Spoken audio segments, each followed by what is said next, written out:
আসসালামু আলাইকুম everyone.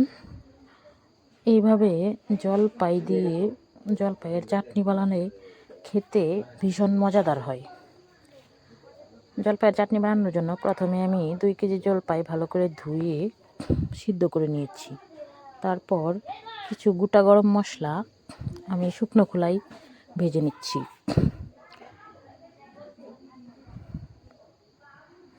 Medium আঁচে এগুলোকে ভালো করে ভাজতে হবে।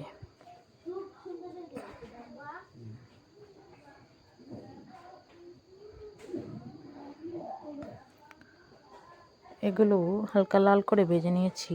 এখন আমি, যেহেতু আচারটা অনেক ঝাল হবে, আর আপনাদের স্বাদ অনুযায়ী দিতে পারেন, আমি একটু বেশি পরিমাণেই শুকনো মরিচ আর আচারের জন্য মশলা তৈরি করে নিয়েছি।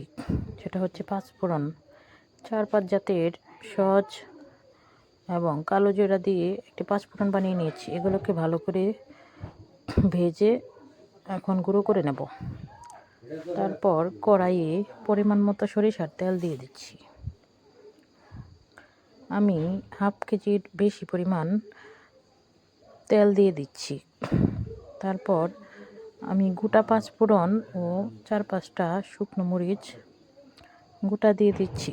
তারপর সেদ্ধ করে রাখা জলপাইগুলোকে আমি ম্যাশ করে নিয়েছি।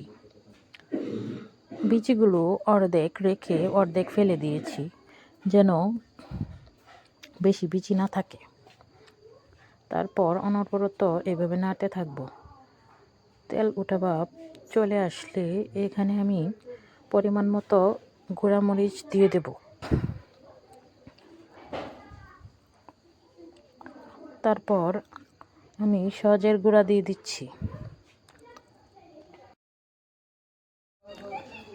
এখন অনবরত নেড়ে সামান্য পরিমাণ লবণ দিয়ে দেব।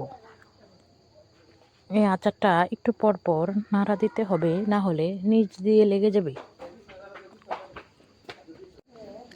এইভাবে অনবরত নাড়ার পরে আমি পরিমাণ মতো চিনি দিয়ে দেব। চিনি দিয়ে প্রায় 1 ঘন্টার মতো এইভাবে নাড়াচাড়া দিয়ে এই কালার করে নেব। তারপর যখন কালারটা চেঞ্জ হয়ে যাবে, তখন আমি গুঁড়ো করে রাখা আচারের মশলাটুকু দিয়ে দেব। এইভাবে আরও 20 মিনিটের মতো আমি রান্না করে নেব আচারটা। তারপর যখন কালো কালো হয়ে আসবে, তখন আচারটা তুলে নেব। তৈরি হয়ে গেল মজাদার জলপাইয়ের চাটনি।